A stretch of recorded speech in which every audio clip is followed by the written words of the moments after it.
Modi cabinet ने गेहूं समेत 6 रबी फसलों की एमएसपी बढ़ाने का फैसला लिया है। सरकार ने गेहूं की एमएसपी 40 रुपए बढ़ाकर 2015 रुपए प्रति क्विंटल कर दी है और जौ की एमएसपी 35 रुपए, चना की एमएसपी 130 रुपए, मसूर की एमएसपी 400 रुपए, सरसों की एमएसपी 400 रुपए और कुसुम की एमएसपी 114 रुपए की बढ़ोतरी। केंद्रीय कैबिनेट में टेक्सटाइल सेक्टर के लिए PLI स्कीम को मंजूरी मिल गई है। ये स्कीम मानव निर्मित फाइबर सेगमेंट और टेक्निकल टेक्सटाइल के लिए है। मैनमेड फाइबर अप्रैल के लिए 7,000 करोड़ रुपए और करीब 4,000 करोड़ रुपए टेक्निकल टेक्सटाइल के लिए आवंटित किया गया है। केंद्रीय मंत्री अनुराग ठाकुर ने बताया कि इस फैसले से 7 लाख लोगों के लिए नौकरी के अवसर बनेंगे। साथ ही निर्यात में भी तेजी आएगी। भारत के कपड़ा निर्यात में मैन मेड फाइबर यानी MMF का योगदान महज 20% है और टेक्सटाइल कंपनियां साल दर साल अपना उत्पादन में जितना बढ़ोतरी करेंगी, उस बढ़ोतरी के आधार पर सरकार इनको इंसेंटिव देगी। 2022 में होने वाले 5 राज्यों के विधानसभा चुनावों के लिए बीजेपी ने अपने प्रभारियों की सूची घोषित कर दी है। यूपी की कमान केंद्रीय मंत्री धर्मेंद्र प्रधान को सौंपी गई है। वहीं राज्यसभा सांसद सरोज पांडे को सह प्रभारी बनाया गया है।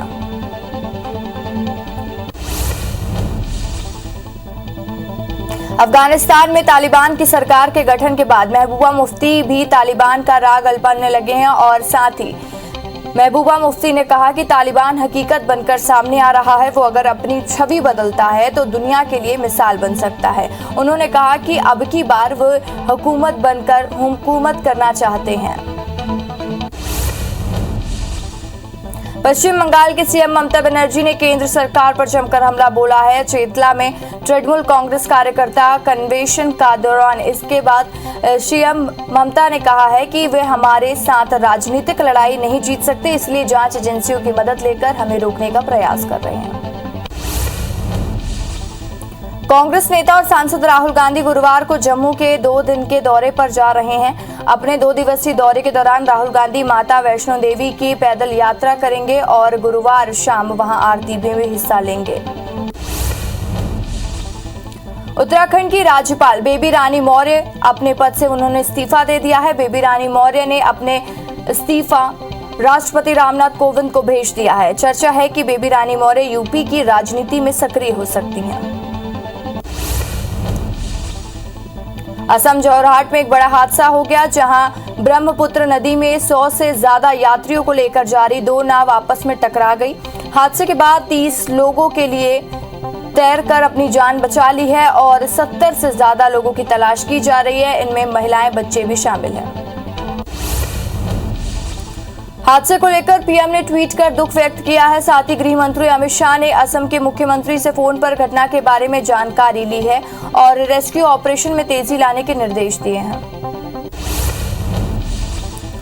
मनसुख हिरेन की हत्या के मामले में एनआईए की चार्जशीट में बड़ा खुलासा हुआ है। एनआईए ने दावा किया है कि मनसुख की हत्या बर्खास्त एपीआई सचिन वजह के इशारे पर सिर्फ 11 मिनट के अंदर की गई थी। एनआईए की चार्जशीट में दावा किया गया कि मनसुख हिरेन इस पूरे केस का सबसे बड़ा राजदार बन गया था और वजह को उसके टूटने का डर था, इसलिए उसने मनसुख हिरेन को मौत के घाट उतरवा दिया।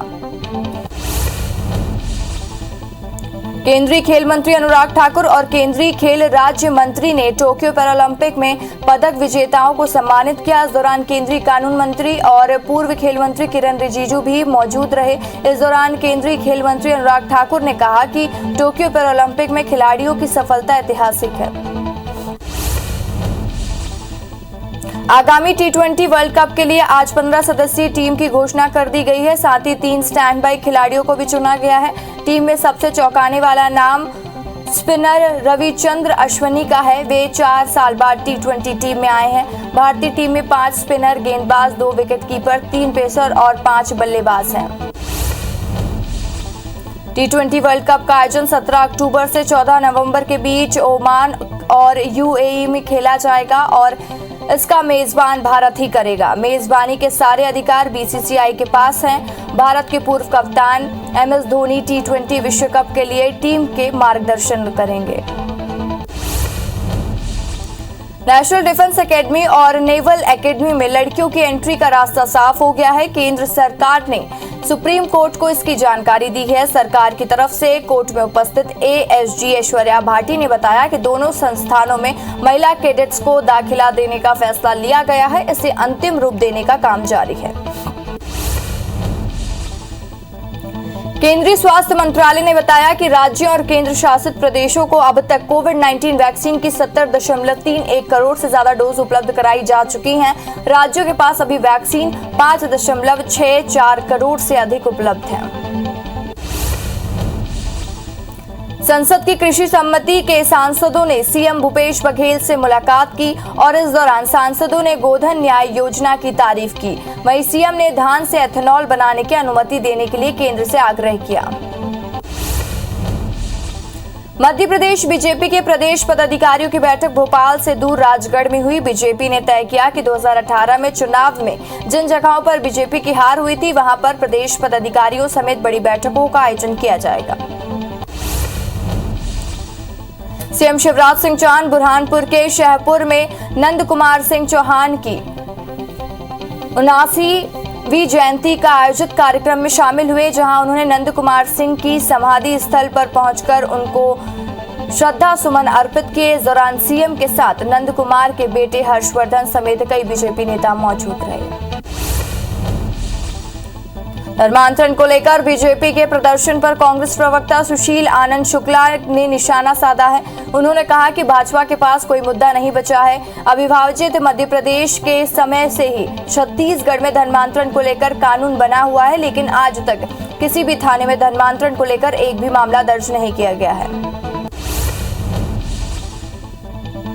पिछड़ा वर्ग कल्याण आयोग के अध्यक्ष बनने के बाद गौरी शंकर बिसेन पहली बार बालाघाट पहुंचे, जहां इस दौरान गोंदिया स्टेशन पर आयुष मंत्री राम किशोर समेत सैकड़ों कार्यकर्ताओं ने उनका भव्य स्वागत किया। इसके बाद उन्होंने उनके एक काफिले के रूप में जिले की सीमा में प्रवेश किया। पार्लियामेंट्री कमेटी की स्टडी टीम ने खरोरा के नेशनल इंस्टीट्यूट ऑफ जैविक स्टेट प्रबंधन संस्थान का दौरा किया। टीम में राज्यसभा और लोकसभा के 18 सांसद शामिल थे और वहीं छत्तीसगढ़ से सांसद छाया वर्मा भी इस कमेटी की सदस्य, जो कि अध्ययन टीम के साथ बैठक में शामिल हुए।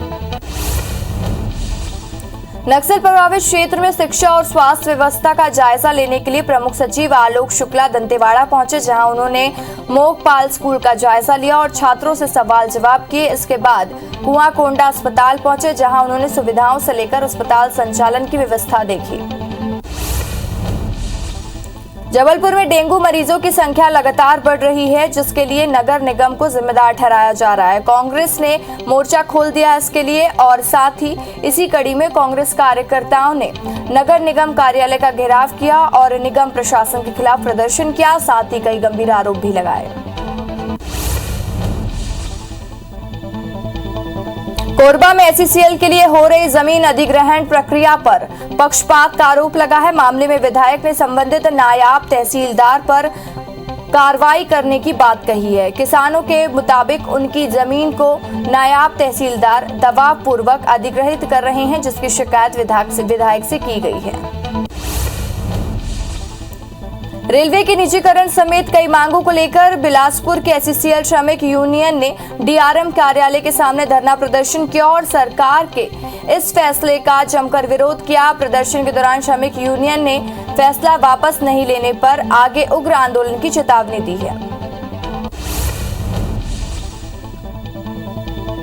कोरबा में सैकड़ों की संख्या में ग्रामीणों ने कुसमुंडा जीएम का घेराव किया। ग्रामीणों ने महाप्रबंधन पर चंद्रनगर में एचसीएल कर्मचारी को मकान तोड़ने के लिए दबाव बनाने का आरोप लगाया, जिसके विरोध में सैकड़ों ग्रामीणों ने महाप्रबंधक का घेराव किया।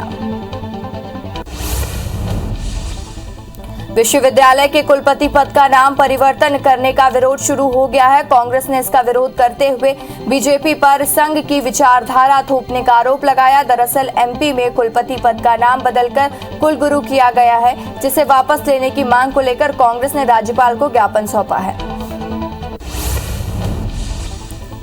रीवा के तराई क्षेत्र में आवारा मवेशियों से परेशान किसानों ने करीब 1000 मवेशियों के साथ तहसील कार्यालय का घेराव किया। किसानों का कहना है कि आवारा मवेशियों के कारण उनकी फसल खराब हो रही है, लेकिन शासन प्रशासन इसे लेकर कोई कदम नहीं उठा रहा है, जिसे लेकर ये प्रदर्शन किया गया। धमतरी के अमलीडी प्राइमरी स्कूल में शिक्षकों की कमी से नाराज पालकों ने स्कूल में ताला जड़ दिया। साथ ही रिक्त पदों पर जल्द भरने की मांग को लेकर प्रदर्शन किया। दरअसल इस स्कूल में 3 शिक्षक पदस्थ थे, जिनमें से एक शिक्षक को दूसरे स्कूल में अटैच किया है। वहीं बचे 2 शिक्षक में से एक शिक्षक शराबी है। महासमुंद के डूमरपाली की भारत माता वाहिनी दल ने गांव में बिक रहे अवैध शराब को लेकर मायका नहीं जाने का फैसला लिया है। साथ ही अवैध शराब की शिकायत पर कार्रवाई नहीं करने का आरोप लगाया है। इधर गांव के सरपंच और पुलिस ने किसी भी प्रकार की शिकायत नहीं मिलने की बात कही है।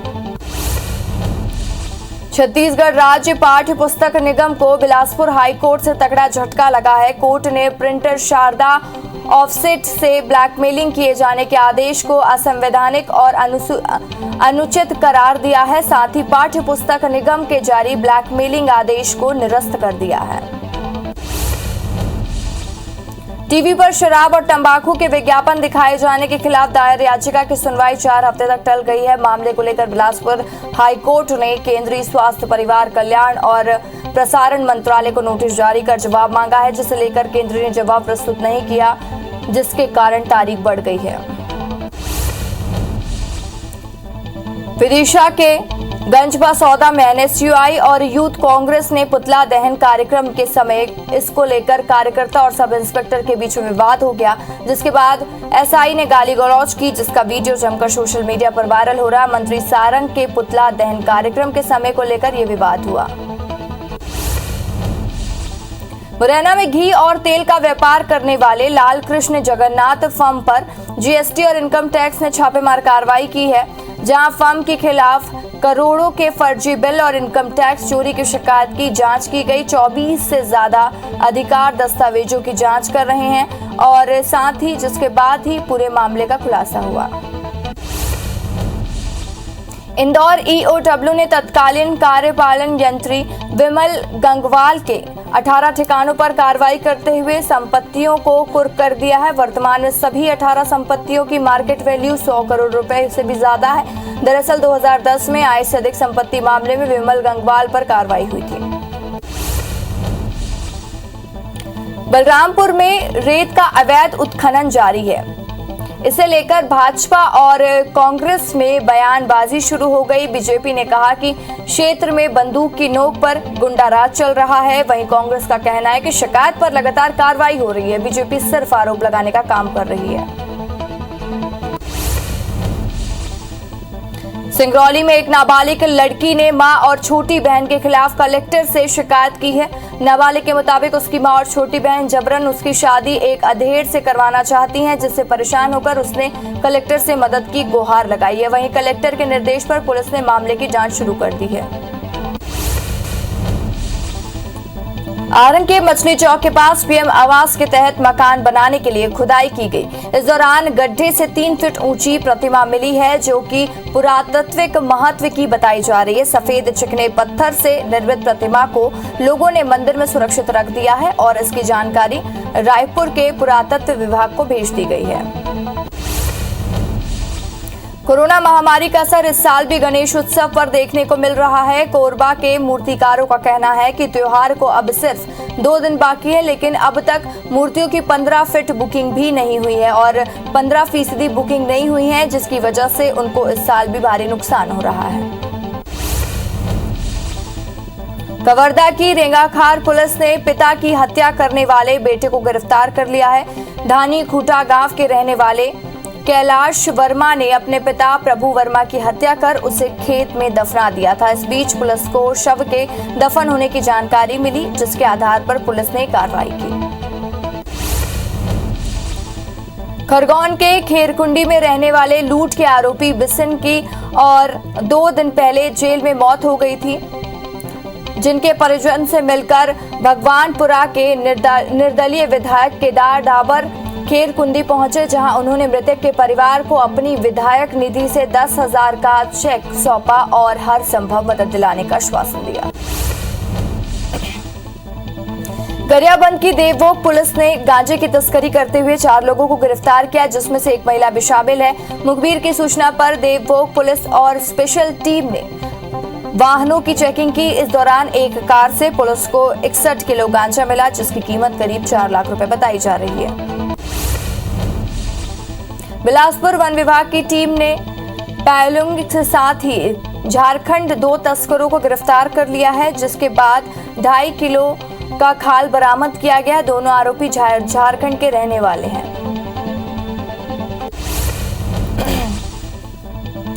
नरसिंहपुर के दिक्सरा में हुए खूनी संघर्ष में 2 लोगों की मौत हो गई थी। इस मामले पर गाडरवारा पुलिस ने 8 आरोपियों को गिरफ्तार किया। साथ ही बाकी आरोपियों की धरपकड़ के लिए पुलिस जगह जगह छापेमारी कार्रवाई कर रही है। बता दें कि गांव के 2 रसूखदार पक्षों में खूनी संघर्ष हुआ था। धमतरी पुलिस ने फर्जी शरण पुस्तिका तैयार करने धोखाधड़ी करने वाले एक आरोपी को गिरफ्तार किया है। पुलिस के मुताबिक आरोपी पवन साहू ने अपने नाम से फर्जी शरण पुस्तिका और नक्शा तैयार करके निजी बैंक से 2,80,000 लोन लेकर धोखाधड़ी की थी। यूपी के बावरिया गिरोह ने सतना के बाद पन्ना में भी चैन स्नेचिंग की वारदात को अंजाम दिया। इसके बाद पन्ना पुलिस ने चित्रकूट के पास 2 आरोपियों को गिरफ्तार कर लिया। इस बीच सतना पुलिस भी मौके पर पहुंच गई। इस दौरान सतना और पन्ना पुलिस के बीच हुई झड़प का एक वीडियो वायरल हो रहा है, जिसमें पन्ना एसपी ने गलत बताया है। भोपाल के हबीबगंज थाना क्षेत्र में एक युवक ने 8 साल की बच्ची से छेड़छाड़ की कोशिश की। हालांकि समय रहते बच्ची के परिजन वहां पहुंच गए थे और युवक की पिटाई करते हुए उसे हबीबगंज पुलिस के हवाले कर दिया। फिलहाल पुलिस ने युवक के खिलाफ मामला दर्ज कर लिया है। मुरैना पुलिस ने चंबल के राजघाट में कार्रवाई करने के बाद 109 लोगों के खिलाफ FIR दर्ज की है। ये मामला अवैध रेत खनन को लेकर सराय छोला थाने में दर्ज किया गया और मामले में आरोपी बनाए गए लोगों में 53 महिला और 56 पुरुष शामिल है, जिन्होंने अपनी जमीन पर अवैध रेत का भंडारण किया था। शिवपुरी जिले के पोहरी रोड स्थित निजी अस्पताल सिद्धि विनायक के RMO रईस खान और उनकी पत्नी के खिलाफ भ्रूण हत्या का मामले पर FIR दर्ज है। पिछले दिनों एक वीडियो वायरल हुआ था, जिसमें पुलिस जांच के बाद FIR दर्ज करती हुई नजर आ रही थी। धमतरी में नगरी और मगरलोड क्षेत्र में सबसे ज्यादा मानसून की बेरुखी का शिकार हुआ है, जहां पानी के अभाव में धान की फसलें सूख रही हैं, जिससे परेशान 40 गांव के किसानों ने सूखाग्रस्त क्षेत्र घोषित करने समेत 4 सूत्री मांगों को लेकर जिला प्रशासन को ज्ञापन सौंपा है। इंदौर के देवास का कंजर गिरोह लगातार बाइक चोरी की वारदात को अंजाम दे रहा है। हालांकि ये चोरी की CCTV फुटेज सामने आई है, जिसके आधार पर पुलिस जेल में बंद उनके अन्य साथियों से वीडियो के बारे में पूछताछ करेगी और जानकारी निकलने के बाद उनकी तलाश की जाएगी।